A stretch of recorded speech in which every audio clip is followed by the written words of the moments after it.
Welcome everybody to today's webinar, New Year, New You, New Interface. I don't know if you guys have New Year's resolution already. I hope you will have one after you leave here. My name is Sonja Keerl. I head up product marketing for Contentstack, and I'll be your host today and also ask John a few hard questions in between. I think all of you probably know John Kelly. He's our head of product management. So hi, John.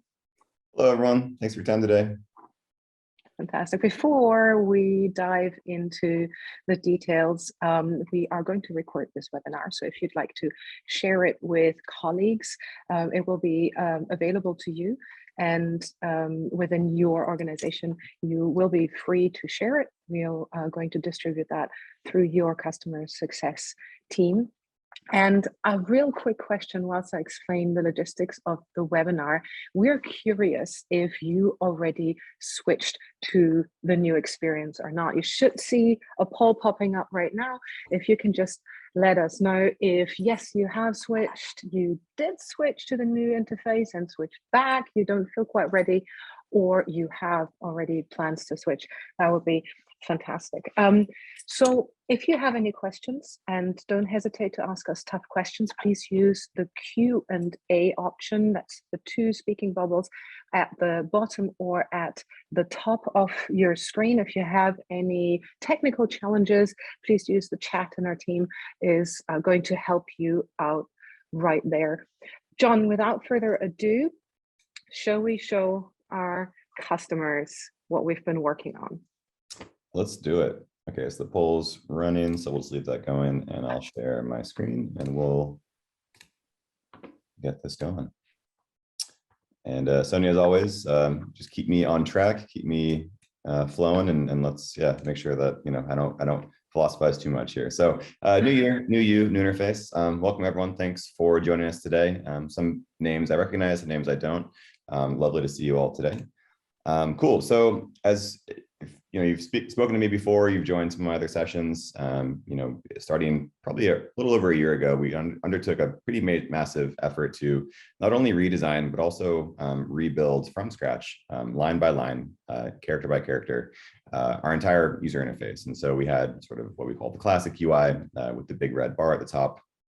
Over a year ago, we undertook a project to go through do a complete end-to-end rebuild, as well as a complete refactor from a design language perspective, and redesign the entire thing. So as you're all probably aware, you've seen emails about this, and you've seen, of course, blog posts and releases. Our new Contentstack experience, our new user interface, is generally available now.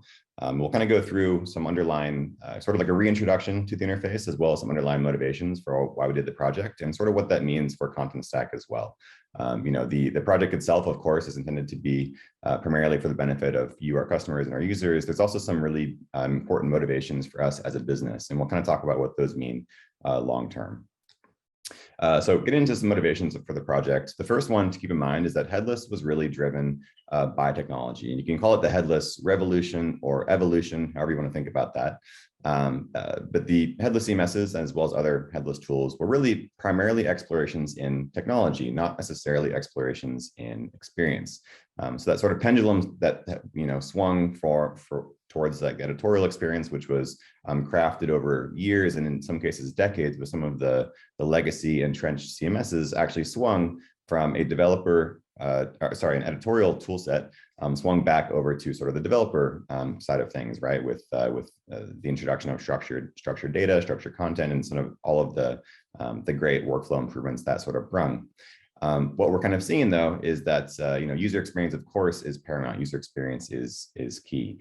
That isn't necessarily true with sort of the generation one of headless CMSs. A lot of those types of vendors, focus primarily on that developer experience, and the editorial side was sort of, as well as the user experience, to a degree, was sort of left by the wayside. The converse of that is that some of the newer entrants to the market are, however, focused heavy on design, but maybe their functionality and feature sets are a little bit lighter weight. So Contentstack, fundamentally, we want to be sort of in that upper right-hand corner, showing a heavy focus on functionality and features, as well as a heavy focus on user experience. And so, as technology society and as this sort of headless revolution and technology behind it increasingly kind of fades into the background, which kind of happens as every technological sort of advancement and epic is sort of kind of runs its course. When that happens, what you're left with is fundamentally just the experience. And so that was kind of the underlying motivation for us to really kind of stay ahead of the curve on that one. Moving on into this kind of why this is important actually for Contentstack and what this kind of means for what we'll be able to deliver to you, our users and customers, are a few really important topics. So number one is that the new application, the new interface, was built using React.js. So this is a little bit of some developer concepts here. The classic UI was built using Angular. We were running into some performance kind of issues there, running into some sort of boundaries for what we could accomplish with that framework. So that was one of the other motivations from a technical perspective, to sort of refactor the underlying code base to support a more sort of forward-looking kind of framework and technology. It's much more scalable. It's much faster for us to develop as well. As you can see here on the right-hand side, we'll talk about this again here in a second, but basically what we're looking at is the Venus component library. So under faster to develop, we actually were able to then recycle and repurpose a lot of the components that we built for that user interface as we're going through and recreating some of our modules, some of our features, and actually as we go through and create new features as well. Extensions. So the Contentstack fundamentally is, at the end of the day, a platform, not a product, right? And so we have had an extensibility story for years, and we've had our custom fields, our custom sidebars, custom dashboards, et cetera. We actually were able to launch and have, even just last week, launched a new extensibility point. So we launched our RTE extensions for the JSON-based RTE. So new extensibility points. There's additional ones that we're incubating, and we're going to do some demos of ones that are in progress today, and we'll talk about the roadmap for extensibility overall. It also gave us a really good opportunity to sort of evolve that whole extensions SDK and what it means to create extensions in Contentstack or with Contentstack, and that actually evolved them into what we're calling apps. And so with our forthcoming marketplace, and that's just a little Easter egg for a future conversation at the end of this presentation, we'll talk about marketplace and kind of what that means. But it gave us the ability to create what we're calling the app framework. And then the final point here is the complete design system, bringing it all together. Our Venus design system, as you can see again on the right here, it's our library of pre-built React components. It really kind of helps to round out that overall story. So between the app framework, new extensibility points, our forthcoming marketplace, the design system, and our app SDK, which is the evolved version of the extensions SDK, it really gives us this really nice cohesive picture for actually building your experiences on top of the Contentstack platform. And I think what's really important to note here is that this is the core DNA that we as Contentstack have that makes us different than a lot of the headless CMSs that are out in the market. As many of you found in the evaluation, this is the next level, and the core intention is that we are able to serve you with new functionality. And when I say you, I mean both on the technologist side, but critically also on the business team side, functionality that is exposed in the user interface so you can use it, and not just in some API that your developers can work with, but also that those additional pieces of functionality that are maybe unique to your business or that will propel your specific business outcomes faster, you can co-innovate together with us on the platform in a way that will ensure that as we grow Contentstack, you don't run into any issues as we release new functionality with those extension points that you've done to serve your unique needs as well.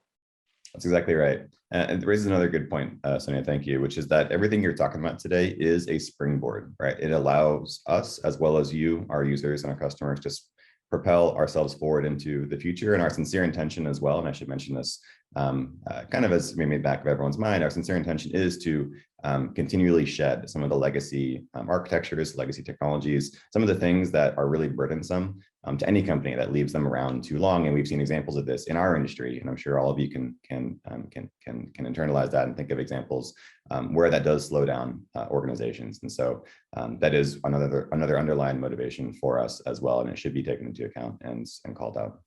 So thank you. So change. We used to have a red user interface. Now we have a purple interface. Buttons have moved. Things work a little differently. That is always a hard thing, especially, of course, if you have been a customer for many years and are used to working with things. What is interesting is when we looked at our new customers, so those customers that have joined in the early access phases of the new user interface, that actually over 80%, 81% to be precise, of those new users love Venus, are using it, are happy with it, and fantastic feedback that we're getting both on the way it looks and also the way that it works. And interesting is that there is a direct correlation that the longer you have worked with the classic interface, the more likely you may be to want to stay. And of course, we're creatures of habit, and I totally get that. I've been a content editor myself, and it's interesting that some of the direct feedback that we've received from you was literally, I just don't have the energy to cope with this change right now. So what we're going to walk you through is show you what additional functionality and additional benefits you will get that, hopefully you find the energy is well spent. What is also interesting and made me chuckle a little is that the business teams rate the new design very highly, and the technical teams, you guys couldn't care less, couldn't you? Like, okay, whatever, red or purple. But it is also important for the technologists in the audience to understand and recognize that as a business user, I do enjoy working with technology that looks good and that works smoothly, and beyond the APIs just makes my day a little more enjoyable, especially if I have to sit in front of that interface for half of the day. So even if you don't really care about the colors and the spacing and all of that, encourage your business users to have a look at it, because it'll help your digital overall team. And to all of those of you that have given us feedback, thank you so much. There is a big group of fantastic engineers that are releasing new updates and new improvements based on the questions and the suggestions that you have every week. I think, John, yesterday, we've released over 60 improvements that came directly from your feedback. So for those of you who have not yet switched, when you do, and when you see things that you'd like to go a slightly different way or that you feel could be optimized, please use the feedback option. We do read it, we do listen, and we do act on it as well. Now, on that note, and actually the first question that came in from the audience, we did hear that a lot of you were really busy in the whole November, December holiday period. Some of you had plans to switch, but had other priorities. Now you're busy starting out the new year. So we have made the decision to extend the availability of the classic Contentstack app until the middle of this year, to give you the appropriate time to possibly retrain users or help your users to make the shift and make any change management on your side of the house. So there is no concrete date today. We're going to help you guys adopt the new interface, and at least until the middle of this year, you'll get an extended time to do that. Now, why should you switch and what's in it for you, I think, is why you are here. So John, can you show us a little bit about what's coming? What's not even coming, it's there, is it? What is here exactly? What is here? Yeah, that's a good point. So the other things that, before we kind of dive in, so we'll talk about some, of course, enhancements that came from an overall just sort of user experience perspective. Additionally, as we continue to roll out features and functionality for our new UI, we are, of course, continue to support the classic UI until mid this year at least, and probably through sort of some deprecated but maybe lesser supported modes shortly thereafter as well. But all of our feature and functionality development as a business today, and actually starting even close to 6 months ago, is focused exclusively on our new UI. So it's something also to realize, it's every time that you're trying to build a bridge to the future and trying to go through the change management process, it's a mix of carrots and sticks. We sincerely intend to provide many more carrots than sticks, but everything that we'll talk about in all of our future development is exclusively focused on our new UI. And I think it's important just to recognize as well. So The evidence of that is, first and foremost, a couple months ago, you would have seen a release for a new feature called Live Preview. And I'll go through and do some demos here in just a couple of minutes, but we're going to get through some slides first to kind of give an introduction to them. So Live Preview is intended to really help bridge what we call this headless gap, which exists between filling out fields on this backend system and actually publishing those updates to a live web page. So the underlying functionalities you can see in the very small screenshot to the right is that you actually do get to see content updates in real time right within the Contentstack web app. So it's basically live editing, but it actually is a preview state. And then whenever you save or publish, you're actually pushing those changes out to your websites and apps. What's really cool about the live preview, by the way, I'm going to rudely interrupt you, John, a lot. Yeah, of course, as you know, as we do to each other. As we do. So what is really great about live preview is it's not just like that one, say, corporate homepage you have, but you can actually switch viewports. So when you use a piece of content in a lot of different, say, languages or brands, then you can just switch and look at it in the different representation. And if you have, say, a kiosk somewhere in Beijing, you could actually go to, that website that is picking up that kiosk in Beijing and even look at what your in-store display or your in-branch display would look like. So it's really, really powerful, and it's also omni-channel, and for that reason, really superior to what you may be used to from older CMSs. Did I say older? Legacy CMS. Put it nicer. And then, of course, the updated entry editor itself. I probably could have started with this, but basically, we did redesign the overall editorial experience, right? The core functionality of a CMS is that content editing experience, right? And so much more flexible, much more simplified. It's, of course, has your collapsible sidebar components, has an outline view to easily navigate the content type. Of course, you're all customers and users, so you would have seen this and you should be familiar with it by now. We did put a lot of focus on the entry editor experience, and we're continuing to refine that as well. We have teams dedicated basically just to focus primarily on that core module within the CMS, and are continually shipping refinements as we go along. But it is kind of a core component to the updated experience overall. Awesome. So this is kind of a, jointly benefits for both the business and developer teams. Other kind of lesser talked about, but extraordinarily important and really, really neat and cool feature that we did build is actually a new RTE. So we do intend to own the rich text editor. And in fact, I think, with our release of the dynamic content extensions, do own that our rich text editing experience end to end by providing a really enhanced feature set, including a plugin architecture. So you would have seen that those RTE plugins, or the RTE extensions, I should say, coming out just last week. And hopefully you've all tried those out. We'll do a demo of that today. Full markdown support. We have full embedded entry and asset support, which, from our legacy classic UI wasn't fully available and supported. Of course, as it is a JSON-based rich text editor, it does really support that sort of omni-channel experience where now all of your content end-to-end for the entire entry payload is pure JSON, with, of course, optional HTML serialization provided through our SDKs. And then, as just to kind of touch on for the developer teams specifically is on the extensibility component. So we did recently release our fourth extension to the Contentstack platform. They are the RTE extensions themselves. Some of you would have seen either through the early access program or through demos with your solutions architect, or maybe even your sales engineer.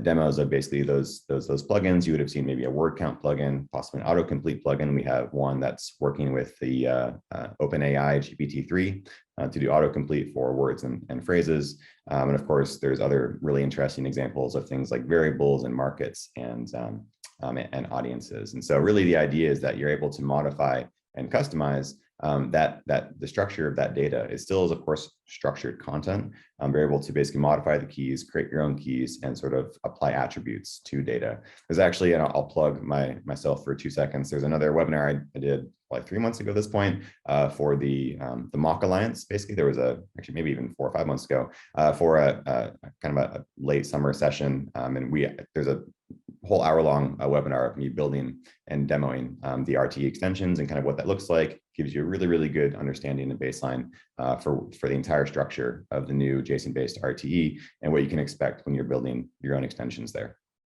So for the business audience that doesn't want to watch you code for an hour, um, the reason I'm excited about the rich text editor, and let me just translate JSON output with HTML serialization real quick. So what that means is you can, in an editorial experience that feels like Word or like Google Docs, you can create content that your developers can pick up again in any front end. And this is really important because in the old world, when you had an HTML-based rich text editor, it was such a headache to strip out all the HTML so that it could work with your native mobile app or on your fuel pump, if we have any of that customer here. And now that is just absolutely straightforward because it is structured JSON, and the instructions for what does that look like in the front end can be really, really easily converted without the need for any HTML overhead. And then the dynamic content aspect basically means that, you know how you used to have to do rule-based segmentation and say, for my, for my parent audience, look, I'm a one-trick pony, I always go back to me being a mom. For my parent audience, show this piece of content, and for my teacher audience, show that piece of content. You can now do that in line in your rich text, picking up these variables from segmentation engines you might have, personalization engines you might have. You can say you have a different view for your European customers and your North American customers, and you don't need to go through 5 layers of if this then that. You can do all of that in one interface, and that is really, really powerful if you combine the two. You can do that dynamic content, and it's going to work in any channel and any front-end framework that you do. So super awesome. Think about landing pages and how easy that's going to be to create going forward. Awesome. Additionally, with some benefits for kind of both sides of the house here, we did, out of any of the modules that we updated from the classic UI to the new experience, search is actually the one that we made the most changes to. It almost was an entire ground up rebuild along with the underlying interface itself. And so we really wanted to make discovery kind of a central theme here.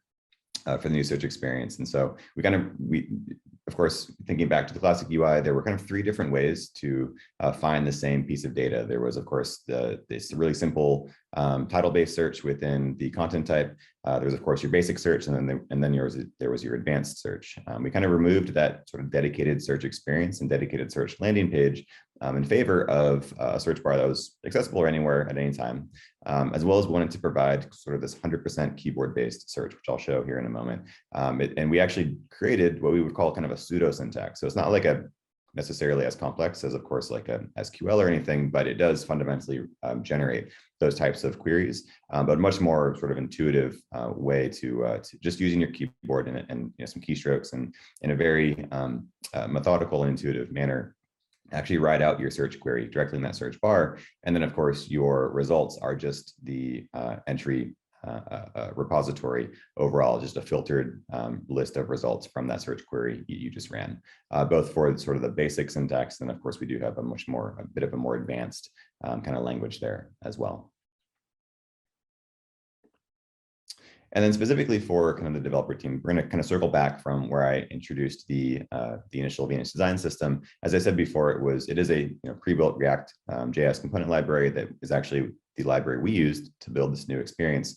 We've open sourced that. So we've made that available as a node package for all of our users to basically import into their project, import the components they want, import the styles they want, while they're writing their extensions and soon to be apps. And it's really important to recognize, because previously, while we did have like a style sheet that we would include with some of the sort of Angular framework, ultimately what we found is that the experience that developers and businesses were giving to their editorial users resembled kind of a native experience, but it was very clearly custom functionality. Whereas with this new design system, you're actually now able to create custom experiences, but delivering a very native look and feel to users. And that's a really important thing from a overall just editorial usability and friendliness aspect.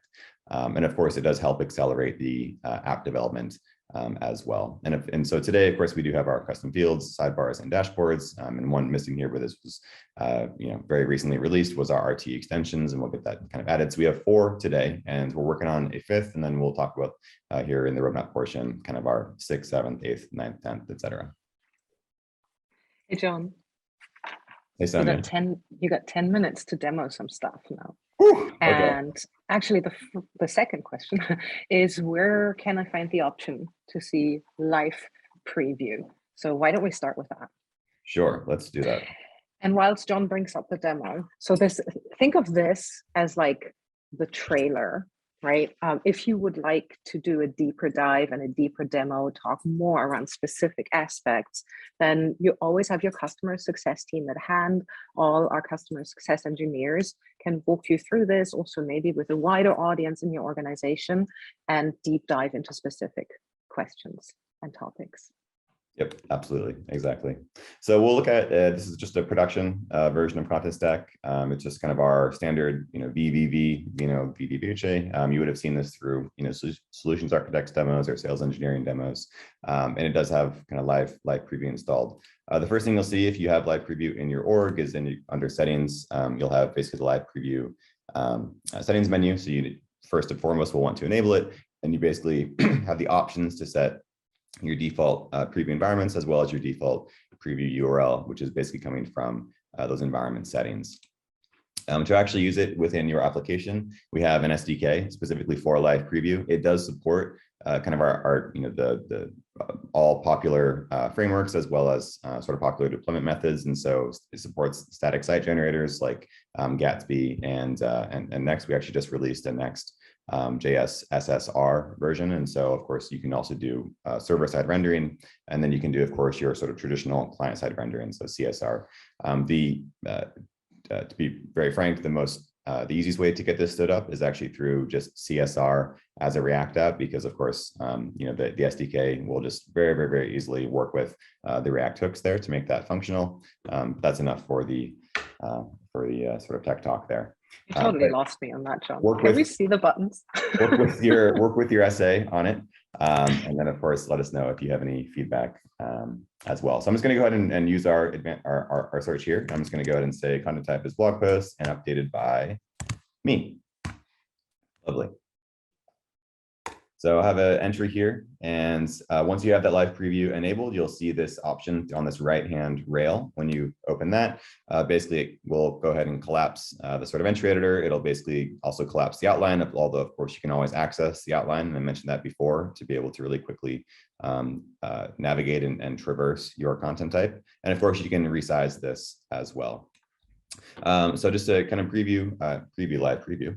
As I'm kind of navigating around this web page, you'll see I do have some edit buttons across all of my major components of this web page. What that's going to do is going to allow me to snap to those portions within the entry editor itself, to really just allow me to understand where I'm going to be making these edits. And so if I come back up to the very top here, I'll make a few just edits here. So I'm going to go ahead and edit this headline. Actually, this might not be that exact headline, but there's a few different options for headlines here. This is 20 minutes, and that is probably, there we go. It's probably this headline, because this is a responsive app, and so it's basically taking the media query for the actual resolution, and I'm on a fairly small computer right now, or a fairly small screen, so that's why it's not on the desktop version. But now I'm editing the tablet headline, and you can see right as I start typing there, 20 seconds. Whoa, that's fast. Hey, John, the question is, where can I find live preview? If folks don't have the live preview button on the right-hand side, who do they need to call within their organization? Yeah, talk to your CSM. So we would have been customer success manager. Your success manager, exactly. They'll direct you as to whether it's available for your org, and sort of be able to walk you through and navigate that conversation. I believe for a lot of our orgs, we are kind of extending access to it for kind of a short period of time, just kind of get some feedback and some access. But reach out to your success manager, and they'll be able to kind of help you get stood up or enable it for your org. Awesome. This also supports not just basic text editing, as you can see, and this responds in about half a second or so. It also supports things like modular blocks as well as references. And so in this case, I have my authors field with a specific author here. I'm going to go ahead and add a new author, and we're going to say Sonja, who's the quickest chef in the land, is actually the one who's able to make 5 appetizers in 20 seconds or less. And you can see as soon as I added the reference field of Sonja as the author, her avatar is popping in here right away. And if I delete the original author, you can see the original author is gone. Sonja is now the one who remains. And so it works for images, works for modular blocks. It works for, of course, the reference fields as you're seeing with this author's reference field. And of course, just your basic sort of text edits as well. Hey, John, if you want to go back to the search real quick, there's a question here that says that the search, the query results didn't feel as relevant as from the classic UI. And I think that's what we've just updated this week, isn't that so? Yeah, that's correct. So there's again, being you all are customers, and so we can't really paper over the cracks as well. So happy to be very forthright. But the new search experience was making a different style of query versus the classic UI. And so all the data was there. It was just appearing in kind of a different default order. And so that was, there was definitely a bit of a disconnection between the two experiences.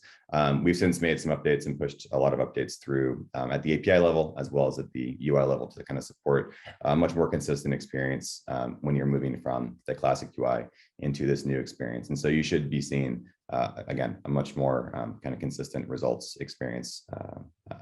Actually starting, I think, last week is when we pushed some of those changes. So please let us know if you're still having any additional feedback. But that was a really good point, and the team worked hard to make some refactoring on the back end to make sure that was consistent. Awesome. Any other questions? I'd love for you to demo the rich text editor extensions if you can. Sure, absolutely. Let me go ahead and just collapse this, and I threw an RT. So the original, this app was built with the legacy HTML editor, which actually just to take a really quick step back. We actually released 2 versions of our RTE. So we created, of course, the JSON-based RTE as kind of our springboard for the future. But in order to support kind of backwards compatibility, we actually had to build a second one, which was our HTML-based RTE. So this is just a one-to-one sort of functional mapping and mirror of the classic UI's RTE, which was basically previously a vendor supplied product. We've stepped away from that, and we sort of own the code base for both now, but we recreated it to kind of support backwards compatibility. And that's just a note. So when you are creating content types for the developers, enterprise architects, or even editors yourselves, if you do see the option for editing HTML directly and moving from the classic UI to the new UI, you would be doing so by carrying, and we've carried over that content into an HTML-based editor. But of course, we have our JSON-based one as well. And so this is our JSON-based editor, and I just threw in some lorem ipsum text so that I can show the extensions themselves. I'm just going to go ahead and navigate away from here and move over to extensions. There we go. And under new extension, I'm going to go ahead and say, well, 2 things. So I'm going to go ahead and say create new, and just really to highlight this 4th extensibility point that you can see here. One thing to note is that what you're not going to see here is basically that the 2 hosting versions. So previously you could either host externally with the URL or host with Contentstack, where you could just copy and paste kind of your HTML code right in here. That's not available for any extension points going forward. The primary reason being those extensions are intended to be built with and supported via our app SDK. So that is available as you're creating your RT extensions. It'll be much more widely discussed when the sort of marketplace initiative is closer to going live here in the early part of this year. But there's just one kind of note here. So when you are creating an RT extension, the only option here is to have an external hosted URL. It's basically what you're creating fundamentally is a very small micro React app.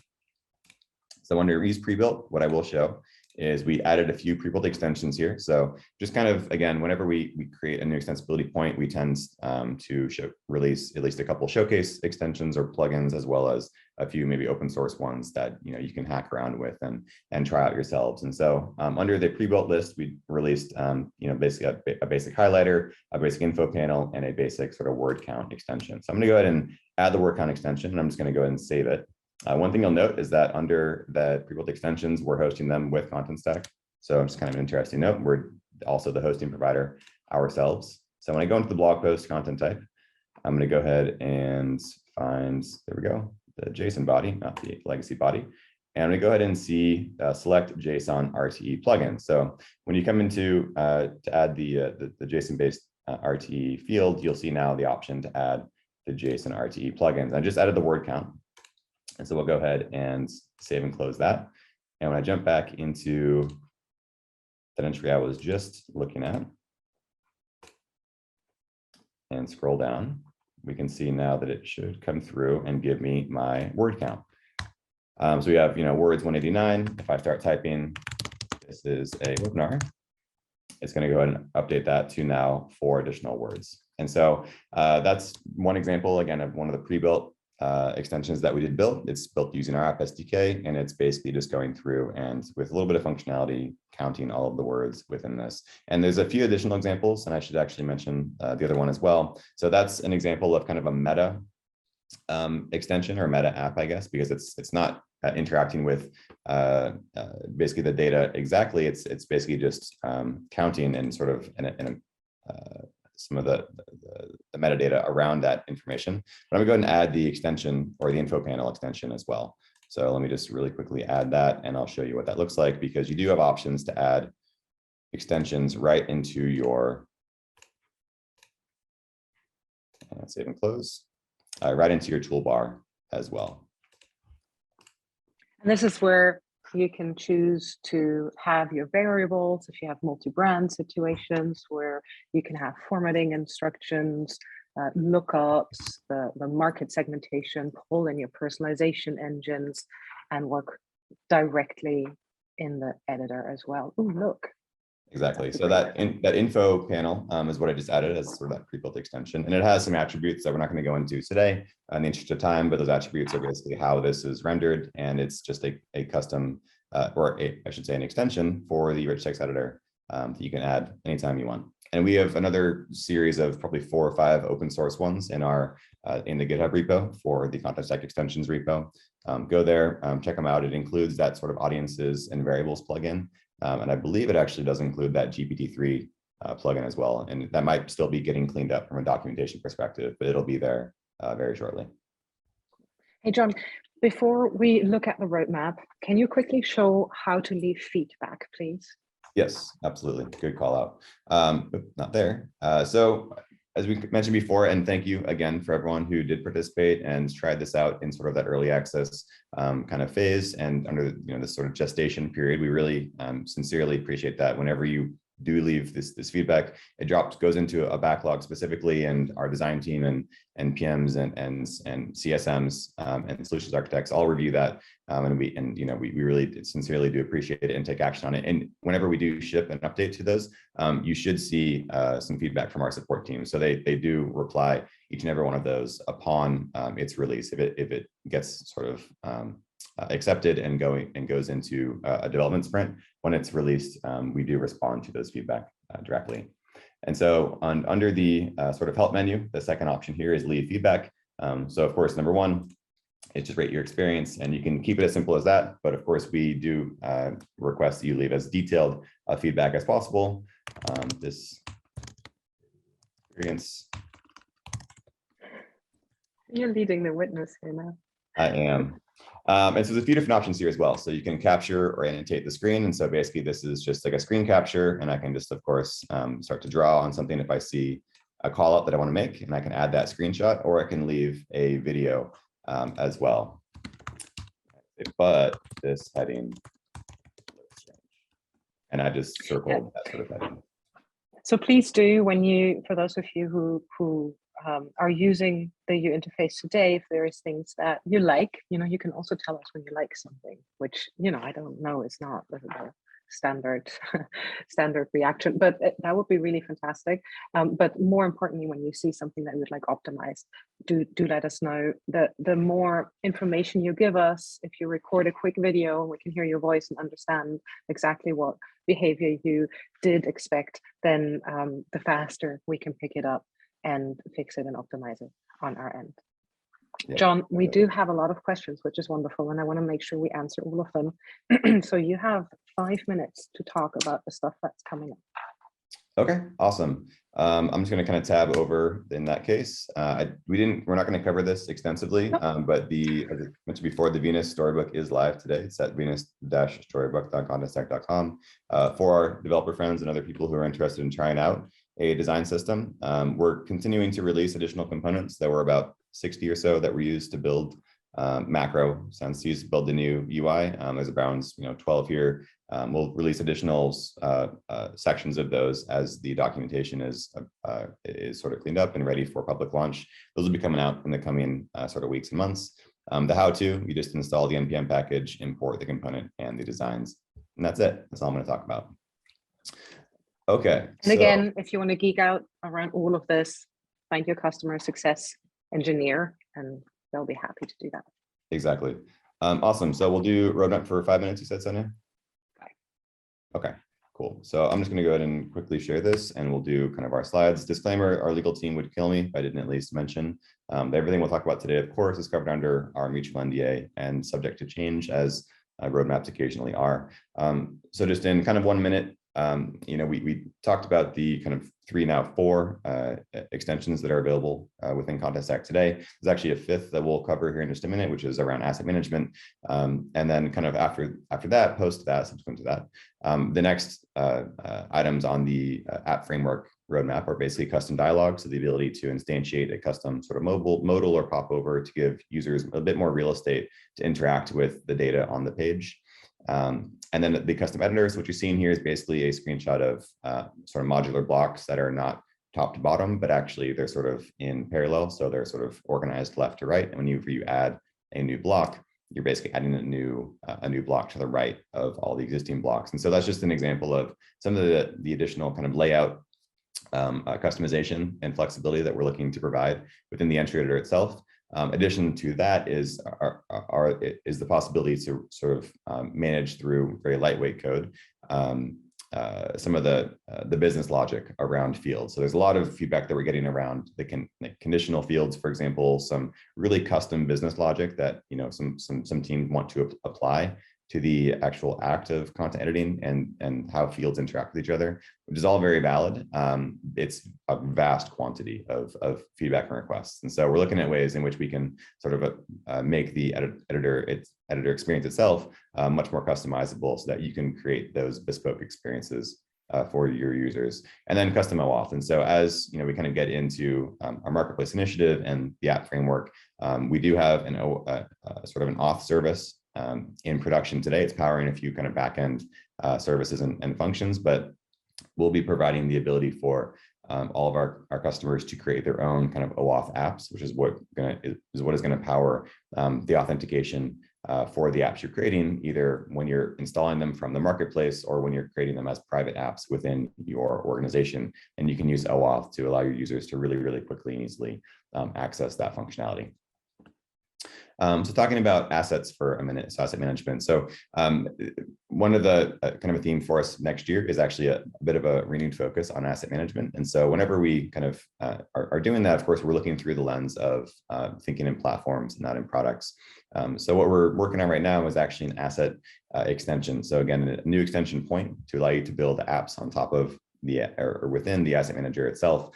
So the summary of the first one that we're actually going to be releasing is, and this is built as an app through the extensibility framework, is actually an image editing UI, an image editing suite. So what we're doing is incorporating the business user into the images API. Of course, Contentstack today has a really powerful and highly functional images API. A lot of transformations, a lot of optimizations are available through the images API. The challenge, however, is that it's only an API. So it kind of excludes a lot of the business users and marketing teams from actively using that functionality. And so what we did is, as we were creating an asset extensibility point, is actually write an extension on top of that, or basically an app on top of that, which is actually inclusive of 3 extensions to allow business users to visually interact with the images API.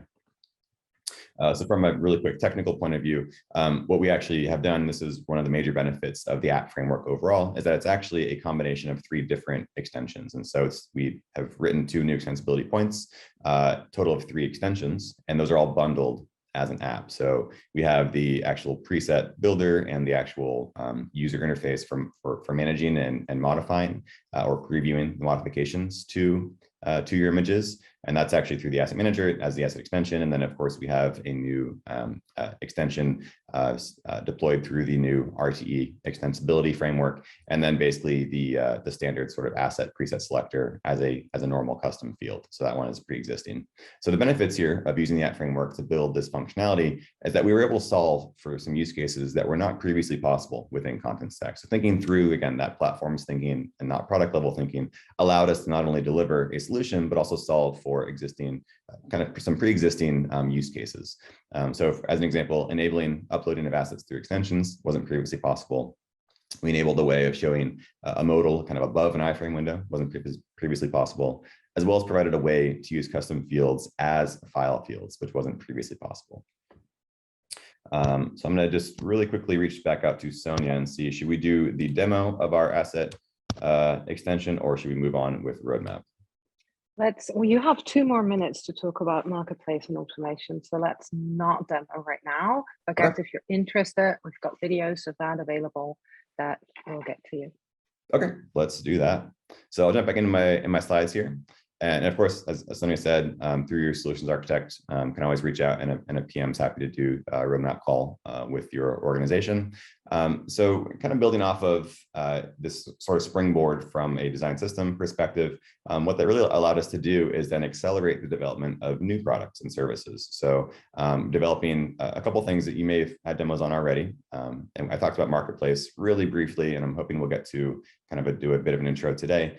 We also, in parallel, are developing an automations platform. So automations is basically a rules-based kind of trigger and action system, which helps accelerate tasks both within Contentstack or actually helps connect to external applications. And what you're seeing here on the right is basically the standard workflow. If you can consider Zapier or IFTTT, very similar kind of analog to that, where basically you can choose your trigger, and the trigger could be just a basic HTTP S call into the automation itself, or it could be something that happens within Contentstack. So basically the automations library or the automations platform is consuming the Contentstack webhook library. So all the webhooks that are available within Contentstack for triggering off of entry updates, workflow stage changes, asset uploads, things like that, would basically be consumed by your automations function, and then trigger and basically take that data and pass it along that sort of connection.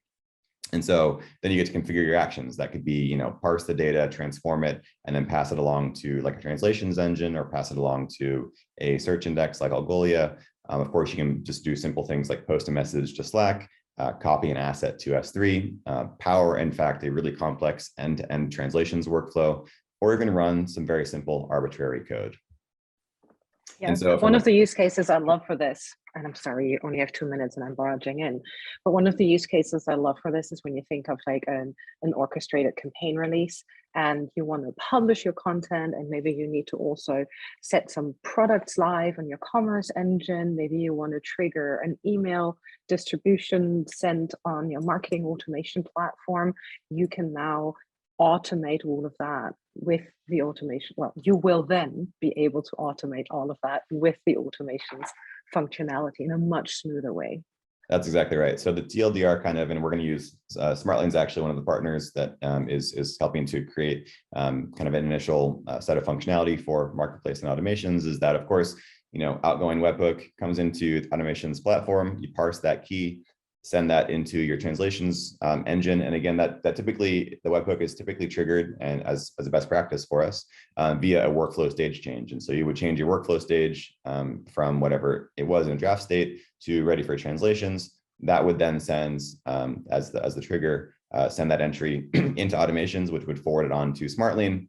Whenever the translation is done in your translation management system, of course, sends it back for the return trip into the function to then upload it into the CMS. And so, as we kind of mentioned, this is typically a very complex workflow to set up. It can be automated end to end between Contentstack, the automations functions, as well as, of course, your sort of modern translation management system.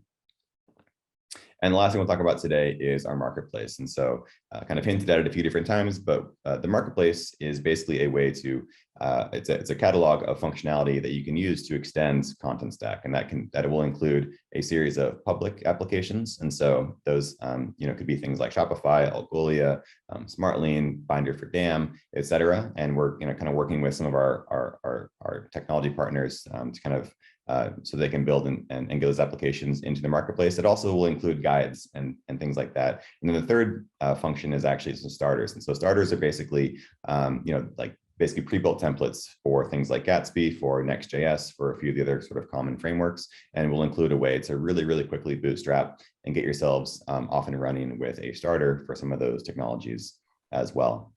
It also will include a developer hub. And so it's actually, the developer hub is the experience that is associated with building those apps. And so it's basically a way where a developer can really quickly create the app, configure the app, manage the apps they're building, manage the visibility of them, right? Because you can make your apps sort of public or private if they're just intended to be used by your internal users. And it will give you kind of that tool set and documentation for how to use the app frameworks. That includes the app SDK, will include examples, and include the API guides, et cetera. So everything you'll need to actually build your apps is included with the developer hub. And I think well done, John. That was rapid fire. I have rapid fire questions for you now, because we have like 5 minutes to get through 7 questions. I'll start with the first one. In the rich text editor, if we copy and paste from Word, are the HTML codes going to be stripped? Because that is a common problem. Good question. So there's a few different kind of paste options that we're going to be adding. So basically paste with formatting, paste without formatting, or some, using actually, in fact, even the RT plugin, you would be able to kind of customize what that paste looks like. So even if you are pasting, let's say fundamentally HTML into our the RT app, or the JSON RT, I should say, using a plugin there, you could actually parse it in a custom way, and then basically have that be serialized however you need on your front end. So it's a good question. Sort of pasting data around the web can be a little bit cumbersome, and we're optimizing kind of the support for paste from Word, paste from Google, paste from email, paste from a few other places. It would generally, we would enforce by default some sort of standards on HTML, because there's basically standard HTML, and then there's of course all the custom tags you can create, which is totally fine. I think we've been adding a few of those supported tags. What we're looking at actually is creating sort of like a whitelist of supported tags, and that would be manageable by users themselves, because I think in a lot of cases we're supporting, of course, the default ones and maybe some custom ones, and in other cases organizations have created their own custom tags, in which case the system doesn't really know what to do with those, and so it might strip those out. But we're continuing to add additional ones as we see need fit, and then we'll probably be creating kind of like that white label list for you as well. So that wasn't rapid fire answer. So we'll practice that. But quick question, did I understand correctly? With a JSON RTE plugin, customers can decide what to strip and what not to strip. But by default, it's going to be copied over from, say, Word. In most cases, by default, we would likely, I think I was in rapid fire mode, so I'll slow down for a minute. By default, for the HTML field within the new RTE, we would likely strip most of the custom tags. But again, we're looking at some ways of kind of allowing you to either create that white labeled list of custom tags, or simply just accept all pasted data, regardless of however it's formatted. And that's totally fine. Again, it's just going to be coming down to kind of some of the decisions we need to make from a security, performance, stability perspective internally. But keep the feedback coming, and we'll continue to evaluate. Fantastic. So remember the feedback option. If you want John to prioritize this, use the feedback option and increase pressure. Okay, we'll now do really rapid fire, okay? So will we have the ability to embed social posts in the new Contentstack UI? Yes. So, and I'll have to Fantastic. plug that webinar again previously, and we'll send the link again. I'll make sure that it's included with the recap here. The plugin that I built, that I wrote from scratch, and the example is in our open source repo, was a social plugin. Fantastic. So you just got to watch an hour of John coding. Then, is the new UI mobile friendly? Can I work with the new UI from my smartphone? Good question. It currently is not smartphone responsive. It will respond reasonably well to a tablet. There's some strategic conversations we're having around mobile responsive web app versus, maybe some mobile stuff that we're looking at doing. So for now, it is not currently mobile responsive for a mobile phone. Tablet would work reasonably well. Fantastic. Can we set the new UI as a default by stack to slowly transition users by area? Good question. So right now that's configurable via our backend. And so if you have some requests there, reach out again to your success manager, and we can kind of help configure that for more localized support and sort of personalized experiences for either by region or by user ID or email address. Or even by org if you're kind of multi-org or multi-stack. We can a few different ways to personalize that for you. It's a good point, and we'll consider ways for companies to basically control that themselves. But for now, reach out to support, reach out to your CSM, and they'll help you configure that. Yeah, and the question came earlier. If you don't know who your customer success manager is, just use the in-app support, and we can connect you directly. Is there a cost for Developer Hub? Is there going to be a cost for Developer Hub? Nope, not at all. So one update that we made, and a decision we made late last year, was to release all extensibility points forever to all plans, even the lowest end plan. So I think our start plan or our starter plan. So all extension points are available to everyone now. So we want as much participation from the community as possible. Developer Hub is free for all to use. Every plan gets all extensions included. So please use it, build it. Yeah, and we're excited to see what you're going to create. Fantastic. And then John, the hardest question I left to the end. If folks have switched in the past half year to the early access and felt it was just not ready and there were some issues going on, what do you say? Why should they switch now? It's a good question. So first, thank you for giving that a try and for your participation. I think in the past 5 or 6 months in which we've had this sort of early access gestation period, I think we've pushed around close to 400 distinct, maybe even closer to 500 distinct refinements across the app today. So we do, we did sincerely, and we'll continue to listen to all that feedback. And so we really appreciate it. And we wanted to have this webinar to kick off the new year, to kind of talk about, as a reintroduction for what it was, some motivations behind it, what we've recently released, and all the cool things will get to use now. And then again, all the cool things you'll see in the very near future.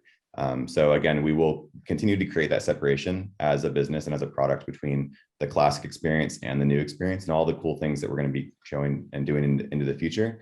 And so the simplest way I can put it is just to ride that train and get on that train as soon as possible, because there's a lot of really cool stuff. And the reality is, we will be removing support for the classic UI by the middle part of this year. And there's a ton of new functionality and features that you can use now in the new UI. Yeah, and it's interesting because a few of you said they had similar challenges to the search one that we had. And thank you for a few that sent private notes and tested right away and confirmed, oh, yes, this is fixed. That is why it is also so important that we do use the feedback option, so we get a chance to fix whatever you see as not running optimally as quickly as possible. This is just a start. As John said, new year. Use this, please. If you have further questions to engage with us, give John a shout. He's always happy to jump on and show you more, as are your customer success manager and your customer success architect. Please keep communication lines short. We're here to make life as easy as possible and get you as fast as possible to serve your respective customers. So talk to us, please, and let us know however we can help you on that journey. And with that, thank you very much for taking the time to stick around for an hour. Happy New Year. And thank you, John, for that for feeding us, for walking us. I need to cook dinner now, you see, for walking us through everything in detail. Yep. Thanks for hosting, Sonja. And thank you, everyone. It's great to be here for you today.